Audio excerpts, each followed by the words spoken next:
Ce 10e soir de croisade, de prière et de jeûne du ministère, alors qu'un frère demande que lui soit donnée l'occasion de confesser publiquement ses péchés, le frère Théodore invite les saints à prier que Dieu nous ramène à la confession du péché comme étant un ministère rendu les uns aux autres et non comme une pénitence, comme une autoflagellation, une mutilation.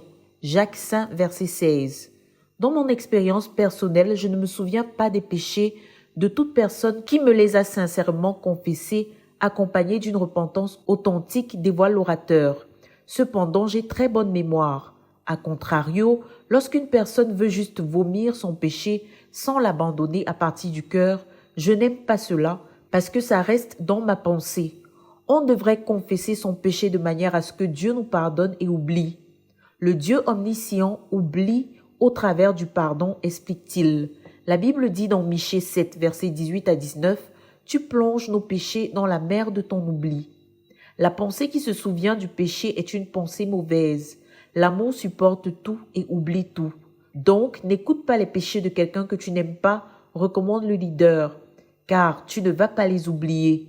Ce n'est pas tout le monde qui peut oublier les péchés de quelqu'un d'autre, parce que tu n'as pas cette chose dans le cœur qui efface les péchés d'un autre. Donc, si tu veux recevoir de quelqu'un le ministère qui consiste à ce qu'il écoute tes péchés pour les enlever par le pardon, rassure-toi que la personne est suffisamment importante dans ta vie pour que tu la crois quand elle te dira que Dieu t'a pardonné. Tu ne pourras pas la croire si tu la méprises. C'est pourquoi ce doit être une personne exaltée dans ton cœur, de telle sorte que quand elle te rendra ministère, ta conscience abandonnera ce péché et l'autorité que cette personne a dans ton cœur fera taire la voix de l'accusation. Il ne s'agit pas ici de la position que cette personne occupe, précise-t-il, avant d'appeler les frères à prier, qu'on mette fin à des pratiques qui n'apportent pas la vie, juste parce qu'elles ont apporté la vie à d'autres. Premièrement, tu dois estimer la personne, poursuit-il, et deuxièmement, il faudrait que pour autant que tu connaisses ton cœur, tu veuilles abandonner ce péché. Il faut qu'il y ait la vérité dans ton cœur, insiste-t-il. Interpellant ensuite certains, le leader déclare « Ceux d'entre vous qui êtes appelés à rendre le ministère de guérison ou de brisement de liens malsains aux frères, s'il vous plaît, assurez-vous d'être dans un état de débordement parce qu'on peut développer de l'appétit à écouter les péchés des gens. » Michée parle dans la Bible des dirigeants qui se repaissent des péchés du peuple de Dieu. Il peut également se développer une tendance qui fait qu'à force d'écouter les péchés des gens, cela masque ton besoin de repentance, t'endurcissant par rapport à tes propres péchés et finissent par te détruire. Osée 4, verset 8. Bâti du contenu spirituel, recommande-t-il. Lorsque les gens te confessent leurs péchés, cela te donne 3 choses dangereuses. Premièrement, du pouvoir sur ces gens qui va te séduire quant à ta véritable puissance spirituelle. Or, la puissance spirituelle provient de ta relation personnelle avec Dieu et non du fait d'avoir un pouvoir social de chantage sur une autre âme. Le pouvoir que tu exerces n'est pas spirituel, c'est le pouvoir que tu tires des confessions qui t'ont été faites et qui t'assujettit ces gens parce que tu as de la connaissance. Après cela, tu ne les vois plus comme Dieu les voit, mais en fonction de leur passé. Ceci va te rendre très négligent sur ta propre vie, sur ta vraie condition spirituelle. Cependant, c'est ta repentance à toi qui te change devant Dieu. Les repentances des autres ne te donnent rien. Et si tu es en position de leadership et que tu n'es pas en train de grandir spirituellement, mais que tu cires les airs parce que tu connais les noirceurs de ton peuple, tu te séduis. Et il y en a un très grand nombre qui sont sous l'emprise de cette séduction, déplore-t-il. C'est un sentiment d'importance que l'on tire de la peur de ceux qui sont sous notre leadership parce que nous connaissons leurs péchés. C'est une autorité spirituelle contrefaite. Ce n'est pas une autorité qui nous vient de Dieu. Une autre chose au sujet du fait d'écouter les péchés, c'est que la Bible dit que nous devons traiter les péchés des autres en craignant que ces péchés nous corrompent. Car, à force d'écouter les péchés des autres, tu auras une connaissance du péché dont Satan va se servir au jour de ta propre faiblesse. Juge 23. Fais très attention, mets-il en garde.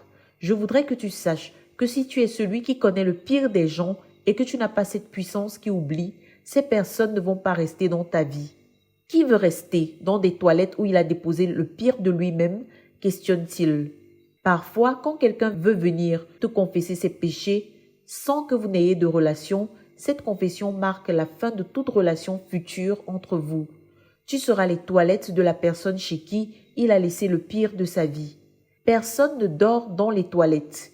Si tu veux prêcher aux gens et les garder dans ta vie pour 40 ans et plus, et que tu ne leur enseignes pas à confesser leurs péchés à Dieu et à recevoir le pardon de Dieu, tu détruis ton ministère, parce que plus tard, quand tu prêcheras, ils vont interpréter ta prédication comme étant une réponse aux confessions qu'ils t'ont faites. Donc la joie temporaire que tu éprouves à écouter maintenant constitue la mort de ton ministère futur, révèle-t-il. Il y a un grand ministère de libération pour ceux qui confessent véritablement leurs péchés. Mais si le cœur n'a pas été labouré devant Dieu dans la vérité, et si le choix de la personne à qui l'on confesse vient d'une contrainte extérieure, alors c'est un asservissement qui provient d'un environnement fanatique. Certains l'ont fait par débordement de vie et cela a approfondi leur relation avec leurs faiseurs de disciples. Cela a apporté une fusion qui les porte dans un voyage de 40 à 50 ans. Dieu n'a pas prévu qu'un être humain ou une communauté quelconque le remplace dans le cœur de quelqu'un. Et si les gens te donnent la place de Dieu, tu dois à Dieu de ne pas les lui voler. Ne vole personne à Dieu parce que tu n'as rien à leur donner. Ne remplace pas Dieu dans la vie de quiconque parce que tu ne peux pas remplacer Dieu dans le cœur de quiconque, insiste-t-il. Si le service, l'amour, l'attention des femmes tournent ta tête et que tu commences à croire que tu es quelqu'un, tu es pire que les Don Juan du monde. Combien je souhaiterais que nous soyons humbles. Je souhaiterais que l'amour des autres ne nous fasse pas oublier qui nous sommes. Si une personne ne montre pas qu'elle a d'abord traité avec Dieu, pourquoi venir me confesser ses péchés? Je pourrais écouter tes péchés négligemment en raison de mes occupations ou de mon désintérêt et te dire que ça va alors que ça ne va pas avec Dieu. Ce serait un ministère de tromperie et les gens entrent dans une vie de bonne conscience sans Dieu. Faisant remarquer ces personnes qui font des dons aux dirigeants pour leur fermer la bouche, le frère Théodore invite l'Église à prier que nous désirions véritablement ce qui vient de Dieu seul. Dans mon cœur, je ne veux pas l'allégeance qui provient de la reconnaissance, témoigne-t-il. Si je fais un don à quelqu'un, ce n'est pas pour acheter son allégeance. Cela transformerait mon don en un pourboire et la personne qui le reçoit en une prostituée. Dans mon cœur, il faut que je ne reçoive que les gens que Dieu me donne, pas les gens que j'achète. Si tu te sers du nom de Dieu pour bâtir ton propre royaume, tu deviens le rival de Christ, un antéchrist qui se sert des bénédictions de Dieu pour acheter les hommes. Il faut que tu décides dans le secret de ton cœur, où Dieu seul voit, que tu ne vas pas toucher à ce qui appartient à Dieu seul. Que ta prière, que ton règne vienne, sera toujours vrai, et il faut que cela soit réglé dans plusieurs domaines de ta vie. Peux-tu décider que tu ne vas recevoir que ce que Dieu seul donne? Christ nous a affranchis, ne devenons pas à nouveau esclaves des hommes. Nous avons besoin de l'intégrité de cœur, fait-il remarquer. Décide que tu seras un homme intègre. Il y a beaucoup de raccourcis et il y en a plusieurs qui ont emprunté tous ces autres chemins parallèles. Choisis que tu ne recevras que ce que Dieu t'a donné, parce que si tu ne fais pas ce choix, tu vas te tromper. Tu auras un pouvoir, de l'autorité, de l'attention qui ne sont pas à toi, déclare-t-il avant d'inviter les frères à prier que le Seigneur nous donne une génération de gens qui veulent seul ce que Dieu donne. Prie que le Seigneur t'aide à le suivre avec ton cœur.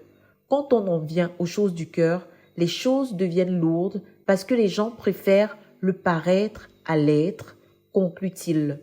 Que toute la gloire revienne au Seigneur. De Koumi pour la RTVC, Cynthia Siaka.